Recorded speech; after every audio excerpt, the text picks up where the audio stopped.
Okay, welcome back. ఇప్పుడు వీడియోలోకి వచ్చాం. వీక్లీ అనాలిసిస్ చూద్దాం మనం ఏంటో. ఇది నిఫ్టీ చార్ట్లో ఉందన్నమాట. ఓకేనా? నిఫ్టీలో ఏంటి, ఈ ఏరియా మొన్న మనం మాట్లాడుకున్నాం కదా. సో ఇది 1 అవర్లో మీకు ఇప్పుడు పెట్టి చూపిస్తున్నాను. సో లాస్ట్ వీడియో వెన్స్డే చేసిన వీడియోలో చూడండి, ఈ ఏరియా ఒకటి ఏదైతే ఉందో ఇది క్రాస్ అవ్వాలి అనుకున్నాం. అయిన తర్వాత కన్ఫర్మ్ అవుతుంది. ఆల్రెడీ ఇది కన్ఫర్మ్ చేసింది. ఓకేనా? 1-2 డేస్లో. సో ఇప్పుడు ఏంటి అయితే కన్ఫర్మ్ అయితే అయింది. సో ఫస్ట్ మనం ఎప్పటి నుంచి అయితే ఛానల్ ఓపెన్ చేసినప్పటి నుంచి మనం మాట్లాడుకుంటాం, మార్కెట్ అనేది బేర్ ఫేస్లో ఉంది. సో అదే జరుగుతుంది. నిఫ్టీ ట్రెండ్ ఏదైతే ఉందో అది కిందకే కనబడుతుంది. ఓకే, ఇది ప్రైస్ మనకి కన్ఫర్మ్ చేసిస్తుంది.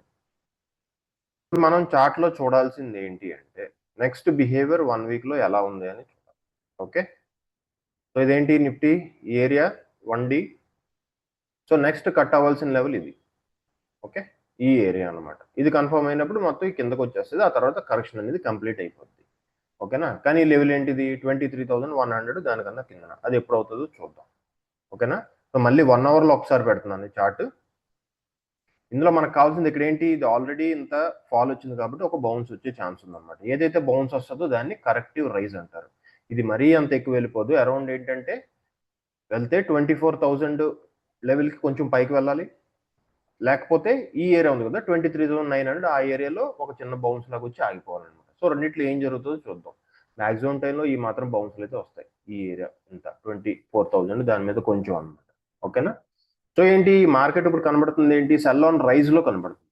అంటే ఎప్పుడైతే పైకి వెళ్తుందో ఆ టైంలో సెల్లింగే మనకి చూపిస్తుంది, కానీ బయ్యింగ్ చూపించట్లేదు. ఓకేనా? Next bank Nifty. So bank Nifty ఏంటి, ఇది 1Dలో మీకు చూపిస్తున్నాను. ఇది ఆల్రెడీ సో నిఫ్టీని కిందకి తీసుకొచ్చే పవర్ ఓన్లీ బ్యాంక్ నిఫ్టీకి ఉంది. ఎస్ఐపి ఇన్ఫ్లోలు ఎంత వచ్చినా, ఎంత పాజిటివ్గా రిటైల్ ట్రేడర్స్ ఉన్నా, మనీ ఎంత పంప్ అయినా సరే బ్యాంక్ నిఫ్టీకి మాత్రం నిఫ్టీకి కిందకి తీసుకొచ్చే పవర్ ఉంది. ఎందుకంటే బ్యాంక్ నిఫ్టీ కన్ఫర్మ్ చేసింది అనమాట కింద డౌన్ ట్రెండ్. సో ఇది ఆల్రెడీ హెవీ వెయిట్ కాబట్టి ఇది తీసుకొచ్చే ఛాన్సెస్ ఉన్నాయి. సో నిఫ్టీ ఏదైతే చిన్న ఫాల్ రావాలి, కరెక్షన్ కంప్లీట్ అవ్వాలనుకున్నో దానికి మేజర్ కారణం ఏంటంటే బ్యాంక్ నిఫ్టీ ఇది ఒకటే తీసుకురాగలదు. ఓకేనా? ఇది ఆల్రెడీ కిందకు ఉంది, బౌన్సులు నార్మల్. సో పైకి వెళ్తే ఫేక్ మూవ్ అని, కిందకు వస్తే రియల్ మూవ్ అని అర్థం అనమాట. ఇది మీరు గుర్తుపెట్టుకుని ఉండాలి బ్యాంక్స్ లో. Next silver. సో సిల్వర్ లోని ఇది ఇంటర్నేషనల్ చార్ట్, ఇండియన్ చార్ట్ కాదు యాక్చువల్లీ. సో మనం మాట్లాడుకుంది ఇంకా జరగలేదు యాక్చువల్లీ. పైకి వెళ్ళాలి. ఇది అరౌండ్ 62-63 ఈ ఏరియా మనం మాట్లాడుకున్నాం కదా, దీనికన్నా పైన ఉండాలి. ఓకే, పైన ఉంటే అప్పుడు మనం దీనిలో ఏంటంటే డెసిషన్ తీసుకోవచ్చు. అలాగని చాలా చీప్ గా దొరుకుతుంది, కిందన పడిపోతుంది, బై అండ్ డిప్ అలాంటివి ఏంటి చేయకూడదు. ఓకేనా? ఒకవేళ చెయ్యాలనుకుంటే మీ పర్సనల్ ఎవరైతే ఫైనాన్షియల్ అడ్వైజర్ ఉన్నారో వాళ్ళని కలిసి చేసుకోండి. ఓకే, సో నెక్స్ట్ ఏంటి గోల్డ్. గోల్డ్ కూడా సేమ్ పరిస్థితి. ఈ ఏరియా పైకి రావాలి, ఇంకా పైకి వచ్చిన తర్వాత చూస్తుంది. అరౌండ్ 4,200, $4,300 అనమాట. ఈ ఏరియా పైకి వస్తేనే దీనికి ఒక ట్రెండ్ అనేది తెలిసేది. ఓకేనా? నెక్స్ట్ ఏంటి bit coin. Bit coin same bounce. ఈ ఏరియాలో బౌన్స్ రావాలి, ఎందుకంటే బాగా ఓవర్ సోల్డ్ అయింది ఒకటి. ఓకే, ఇక్కడేమో మనకి చిన్న డైవర్షన్స్ కనబడుతున్నాయి. ఇది ఒక బౌన్స్ వచ్చింది. ట్రెండ్ అయితే రివర్స్ అవ్వలేదు. ఓకేనా? సో ఇది ఎప్పటి నుంచో మాట్లాడుకున్నది, అంటే కొత్తగా చెప్పడానికి ఏముండదు. ఇది సైడ్ వేస్ మార్కెట్, ఎప్పటి నుంచో చెప్తున్నాం కదా. సో కానీ ఏంటి, దీనిలో మనం సేఫ్గా ఉన్నామా లేదా అనేది మనం మెయిన్ చూసుకోవాలి. ఓకే, మార్కెట్లోని. సో మీకు ముందు చెప్పినట్టు లాస్ట్ వీడియోలో ఏం చెప్పాను, కొన్ని సెక్టర్స్ చెప్పాం కదా.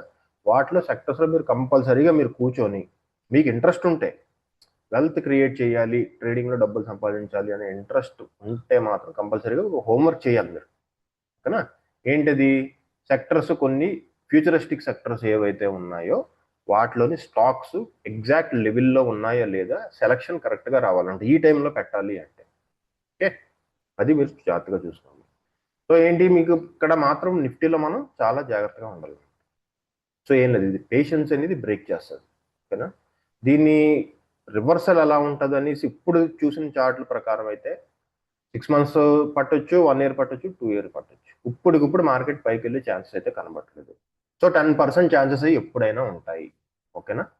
ఇది గేమ్ ఆఫ్ ప్రాబబిలిటీ కాబట్టి 10% మీరు ఎంత పెద్ద అనలిస్ట్ అయినా, ఎంత పెద్ద ట్రేడర్ అయినా, ఏం చేసినా 10% తప్పయ్యే ఛాన్సెస్ ఎప్పుడు ఉంటాయి.